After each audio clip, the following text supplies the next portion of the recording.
The reason we're out here is because obviously there is an increased threat level, not necessarily anything targeted to BART in particular, but we are, of course, just concerned that there might be retaliation. It's just out of precaution that there might be retaliation, and therefore we are increasing our patrols. The Deputy Chief ordered an increase in the number of counterterrorism patrols this morning. And our critical asset patrol team was supposed to be on a training assignment today, but because of what happened yesterday, we decided to take them off the training assignment and bring everybody here and increase their presence. In addition to that, we have lots of folks in yellow vests, as you'll see. Those are our transportation personnel. They're not officers. They're folks who work for BART in the Transportation Department, and they're also providing high visibility. So without further ado, I'm going to let Ed Alvarez talk about what his team does and the extra officers that are supplementing his team. Good afternoon. The reason we all got out here today was to introduce you to the Critical Asset Patrol Team, which was put together January of this year. We're a team of officers that was funded on a grant by the Department of Homeland Security and TSA. As of right now, we're a 2-year assignment with the 3rd-year option depending on how the grant's moving along. Our main focus and primary function is to be out within the BART system, what they call the Critical Asset Corridor, through the busy hours of the day, evenings, and be highly visible on the trains, be a deterrent to any type of criminal activity, terrorism activity, being vigilant, seeing any type of unattended packages, suspicious packages, or just people in general that just don't quite fit in with the everyday ridership of the BART system. So having said that, we also ask that our patrons, our riders, be vigilant and help us be that extra set of eyes. Granted that we have the 350,000 plus riders a day, there's only a couple of us. They would be a great asset to us to be able to give us information that's out there that we don't see so that we can handle it appropriately throughout the day.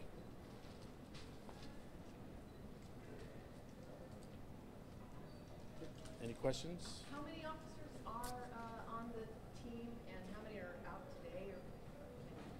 We currently have 7 officers, myself, 1 sergeant assigned to the team, and we supplement the teams based on the need of the department. And so what does that look like today then as far as staff? Today, give or take, without giving an exact number, we have about 15, 16. Okay. And if I recall, you don't like to say exactly which trains and what time where you'll be, that kind of thing, but there are certain routes at certain times that are considered the highest risk? Correct. There's certain areas of the system that are considered more critical than others, and we try to saturate those areas. And we try to be visible during the peak hour, which is the morning and evening commutes. Okay.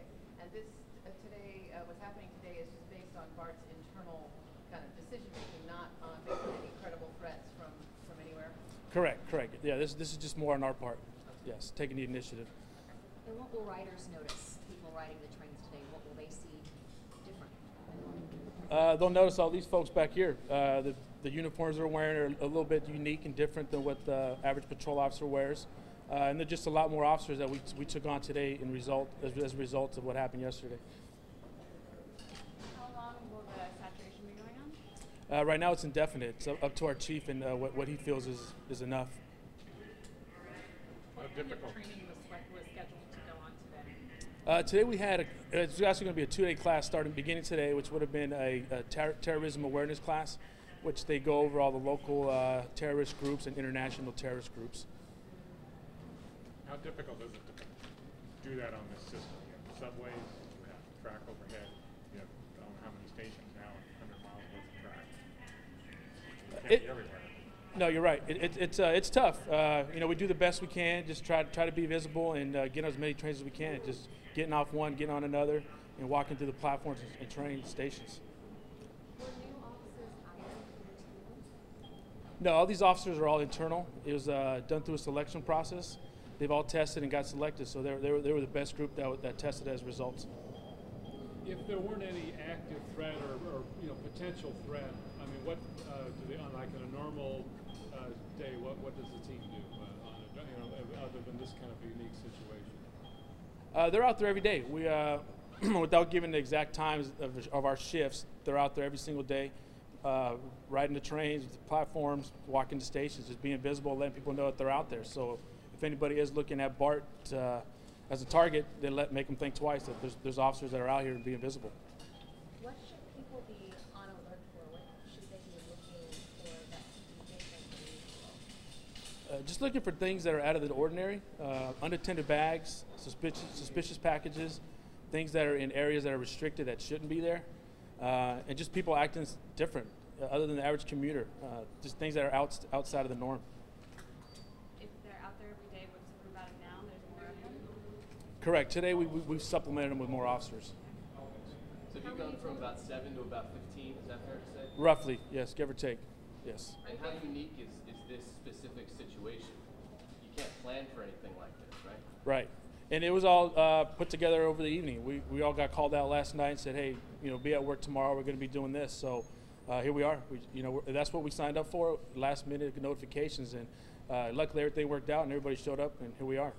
Is there anything specifically that you can do given the nature of what happened last night to prepare for any sort of situation? I don't think you could ever fully be prepared. I think just vigilant and people's help, just being observant is going to be the best deterrent. I mean, bottom line, if it's happening, it's going to happen. I mean, there's really not we could do, but we could try to deter it from happening. Have there been incidents where you took similar precautions in the past? Is this at all routine, or is this kind of a brand new way of reacting to an incident? It's not brand new to the BART Police Department, but it's brand new to us, being that we just were put together in January. But we took the same steps back in January 11 when everything occurred. We did it then, and we're just basically just branching off and doing it again.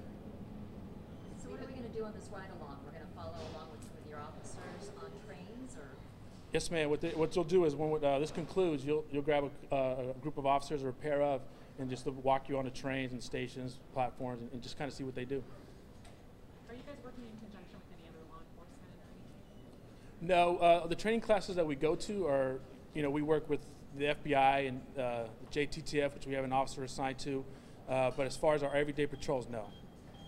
Is it fair to assume that the average commuter might see more delays if, for instance, they see something that looks suspicious that might stop BART activity? Absolutely. If it's something that's going to be in an area that where it shouldn't be, it's going to take us some time to get there and look for things. So yeah, we ask for people's patience. If something does happen, it's going to cause a little bit of a delay. Have there been any problems so far today? As far as we know, no.